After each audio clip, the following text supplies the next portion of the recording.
अस्सलाम वालेकुम जी। सबसे पहले मैं आप लोगों का दिल से शुक्रिया अदा करती हूँ जिस तरह आप कमेंट्स में मेरी हौसला अफजाई करते हैं और मुझे सपोर्ट कर रहे हैं। आज मैं बनाने लगी हूँ बहुत ही टेस्टी और सर्दियों में बहुत ही पसंद की जाने वाली चीज़ शकरकंदी की रेसिपी, जैसे कि हम बाज़ार से लेके खाते हैं और स्पेशली मैं तो इसे खाए बगैर बिल्कुल भी घर नहीं आती।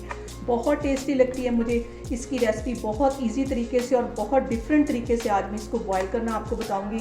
साथ ही बहुत ही मज़े की इमली की चटनी की रेसिपी भी दूँगी। तो चलिए इसे बनाना स्टार्ट करते हैं। हाँ फिर मैंने ले लिए 1 किलो के करीब शकरकंदी और इसको मैं ब्रश की मदद से या हाथ की मदद से आप इसको अच्छी तरह ऑयल लगा लें। चारों तरफ इसके अच्छी तरह ऑयल लगा लेना है। इससे एक तो ये होगा कि इसका जो छिलका है वो नहीं फटेगा। जैसे कि हम बॉयल करते हैं उसका छिलका फ़ौरन फट जाता है और वो फीकी सी बन जाती है, अंदर पानी चला जाता है। इसको अच्छी तरह मैं चारों तरफ से सारी शकरकंदी को ऑयल लगा लूँ।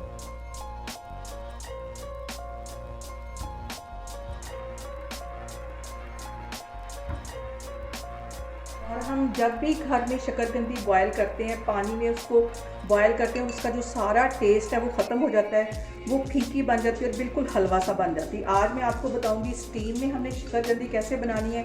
यहाँ पे मैंने ले लिया एक कुकर और कुकर के अंदर मैंने रख दिया एक स्टैंड। इसके अंदर मैं तकरीबन 1 गिलास के जितना पानी डाल दूँ। बस इतना ही पानी डालना है, स्टैंड से थोड़ा सा नीचे हो। इसके अंदर मैं शकरकंदी को सेट कर दूँगी। आपके पास इस तरह का अगर स्टैंड नहीं है तो आप कोई भी प्लेट या कोई थोड़ी सी जो हाइट वाली चीज़ है वो कुकर के अंदर इस तरह रख सकते हैं। स्टीम में पकेगी तो ये बिल्कुल भी फीकी नहीं होगी, हलवा नहीं बनेगी। जैसे हम बाज़ार से ख़रीदते हैं वैसी ये शकरकंदी बनेगी। यहाँ पे मैं इसका ढक्कन बंद करती हूँ। कुकर का मैं यहाँ पे ढक्कन बंद करती हूँ और कुकर की जब विसल बजना स्टार्ट हो जाएगी उसके 6 से 7 मिनट के बाद मैं कुकर को बंद कर दूंगी। तो फिर मैं आपको 6 से 7 मिनट के बाद दिखाती हूँ। जो शकरकंदी में जान डालती है वो है इमली की खट्टी मीठी चटनी, जो कि हम बाज़ार से जब शकरकंदी लेते हैं तो सबसे पहले ये कहते हैं कि भाई ये वाली चटनी ज़्यादा डालना। उसकी रेसिपी मैं आज आपके साथ शेयर करूंगी। यहाँ पे मैंने तकरीबन 1 पाव के करीब इमली ले ली और उसको अच्छी तरह आधा घंटा भिगो लिया और अब इसके मैं सीड्स अलग कर दूँगी और ये जो जाला सा ये भी अलग कर दूँगी। तो फिर मैं आगे आपको दिखाती हूँ। यहाँ पर मैं ले लूँगी एक पैन और इमली का ये जो सारा पल्प है इसके अंदर डाल दूँगी।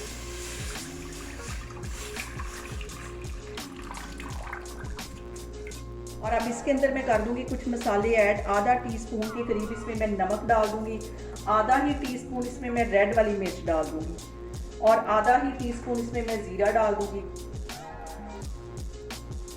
और यहाँ पे तकरीबन 2-2.5 इंच का ये टुकड़ा मैं गुड़ का ये इसमें डाल दूंगी। मुझे गुड़ में ये चटनी ज़्यादा मज़े की लगती है चीनी की निस्बत। अब इसको मैं अच्छी तरह पकने देती हूँ और अब यहाँ पे हल्की आग पे 10 मिनट के लिए इसको मैं अच्छी तरह पकने दूँगी ताकि गुड़ भी अच्छा सा मेल्ट हो जाए और इमली भी हमारी अच्छी तरह पक जाए। तो फिर मैं आपको 10 मिनट के बाद दिखाती हूँ।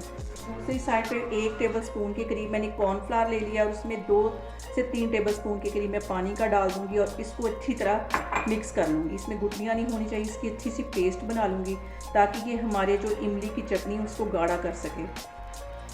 यहाँ पे देखिए जी, चटनी को पकते हुए तकरीबन 10 से 12 मिनट हो गए। अब इसके अंदर ये जो मैंने कॉर्नफ्लावर मिक्स करके रखा हुआ था पानी में ये इसमें डाल दूंगी और इसको मिक्स कर लूँगी अच्छी तरह। साथ साथ चम्मच हिलाते रहना ताकि इसमें गुठली ना बने। और 2 से 3 मिनट के लिए अब इसको मज़ीद पकाना है ताकि ये जो कॉर्नफ्लावर का कच्चापन है ये ख़त्म हो जाए। 2-3 मिनट में मज़ीद इसको इस तरह पकाती हूँ तो फिर मैं आपको दिखाती हूँ।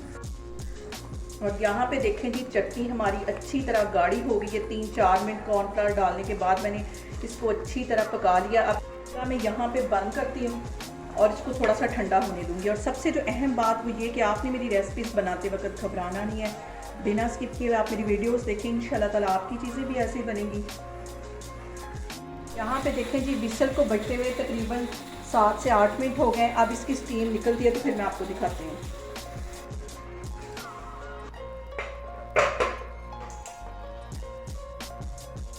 यहाँ पे देखें जी, मैं शकरकंदी को छुरी की मदद से चेक करती हूँ और ये देखें अच्छी तरह गल गई। इसको मैं बाहर निकालती हूँ फिर मैं आपको आगे दिखाती हूँ। शकरकंदी को स्टीम में बनाने की वजह से ये बिल्कुल भी नहीं फीकी पड़ी होगी, वैसे इसका टेस्ट, वैसी ये मीठी होगी और वैसी फ्लेवरफुल होगी। इसका यहाँ पे मैं छिलका उतारती हूँ। यहाँ पे मैं इसका छिलका उतार देती हूँ और आराम से ये छिलका उतर जाएगा। क्योंकि ये अच्छी तरह गल चुकी है। यहाँ पे मैं इसको कर लूँगी कट।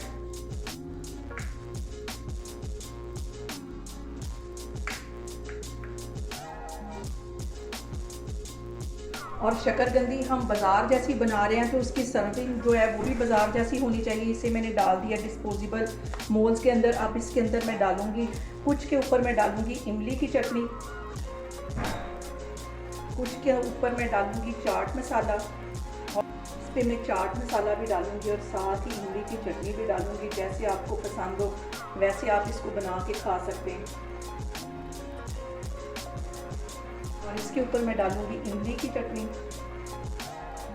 जिसके बगैर हमारी जो शकरकंदी उसका जो टेस्ट है वो अधूरा रह जाता है। और साथ में रखूँगी लेमन।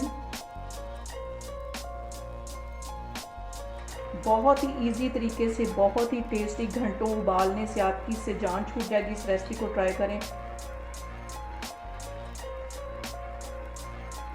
यहाँ पे देखें जी, मज़ेदार सी हमारी शकरकंदी बन के तैयार हो गई है। जैसी हम बाज़ार से लेके खाते हैं बिल्कुल वैसा इसका टेस्ट है। साथ बहुत टेस्टफुल सी इमली की चटनी भी। आप लोग भी इसको लाजमी ट्राई करें और मुझे कमेंट्स में बताएं कि आपको मेरी रेसिपीज़ कैसी लगती हैं। और मेरी वीडियोस को ज़्यादा से ज़्यादा शेयर करें और मुझे सब्सक्राइब करें। और अपना बहुत सारा ख्याल रखें।